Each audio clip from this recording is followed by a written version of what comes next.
Samarel tweets, whiskey is like a snooze button for your problems. NBA storyteller live, who I don't think's a comedian, said Kodak getting into generic drugs is like if Radio Shack got into birth control. Conan O'Brien said, I let a jellyfish sting me today just for the physical contact. Carmen Lynch asked, does drinking alone still make you an alcoholic, or did COVID change the rules? Larry the Cable Guy said, you know you're getting older when you go to female jello wrestling just for the jello. NBA star Blake Griffin was on The Tonight Show and spoke to Jimmy Fallon about basketball. And the conversation turned to which comedian is the best at basketball. Blake Griffin named Adam Sandler. Apparently some other people good at basketball are Kevin Hart, Will Ferrell, and Sarah Silverman was a frequent player in Gary Shandling's pickup games. Who knew? Blake Griffin is going with Adam Sandler. Whitney Cummings was on the Ashley Graham podcast Pretty Big Deal, this story from Yahoo. Cummings explained her codependency as, quote, the inability to tolerate the discomfort of others. If you find yourself obsessed with someone else's perception of you, if you find yourself thinking that you need to take care of other people's feelings, if you have a hard time saying no, if you find yourself being addicted to control and take on the consequences of others, if you find yourself in relationships or friendships that don't really make you feel good, but you feel like you have to stay with them. She said in her past, she found herself enabling a lot of people with addictions and personality disorders, and she enrolled in 12-step Al-Anon meetings for those with loved ones who are addicts. She says, in a 12-step meeting for codependence, I once heard a man say, in this program, we are pathologically thoughtful and obsess over each other's problems to avoid our own. I got a pit in my stomach because I felt like he'd been reading my journal. We're on the serious side today. This from The Guardian, a lengthy, really compelling article about what women comics have to put up with. Laura Duddy, who started out in stand-up comedy last year, said, if this was a normal office where on your first day, someone higher up than you goes, here's a list of guys in the office who might rape you, you'd go straight to HR. But there's no HR. There's nowhere we can go to say this is happening. Ellie Cowden says, for new comics, it's normal that a more established comic will give them a list of open mic gigs to try.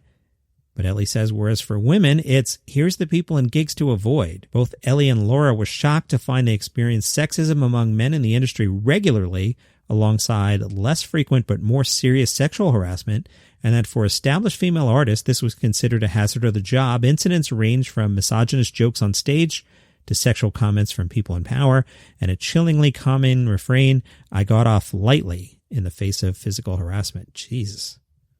Taking the stage after sexist jokes have been told is also common and sets the tone for conduct in the green room. Kate Smurthwaite, who's been a comedian for 16 years, says the job provides a foil. If people are being toxic and sexist, they go, it's supposed to be a joke. Anya Magaliano confronted one comedian who said he was doing it for the character. Women describe feeling pressure to brush off misconduct in order to fit in. You have to put the blinkers on and laugh about insane stuff.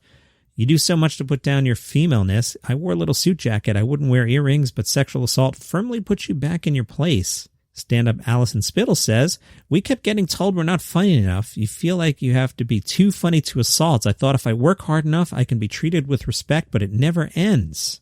Some women talked about how they don't want an assault to define them, so they keep it to themselves. Many agreed that raising concerns leads to loss of work and online abuse, and they felt invalidated after confiding in colleagues, only to see them continue to work with the alleged perpetrators.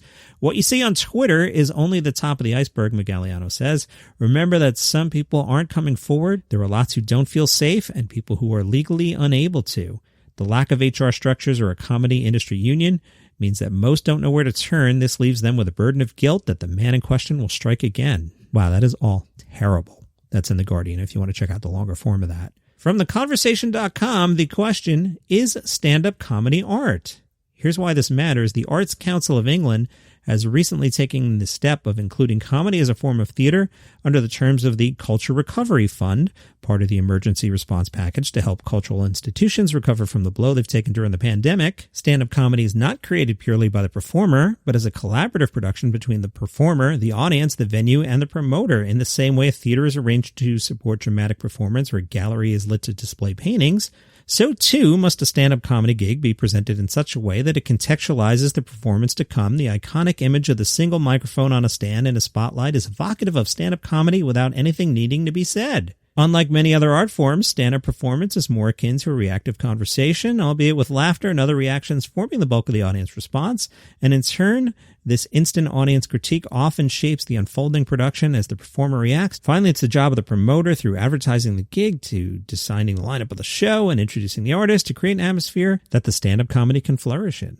All right, it's Sunday, so there's a new episode of the Weekly Comedy Thing. What's that? That is the show I host on the Live by Live app. That is a free app you can get. It has streaming music channels and streaming comedy channels, which I program.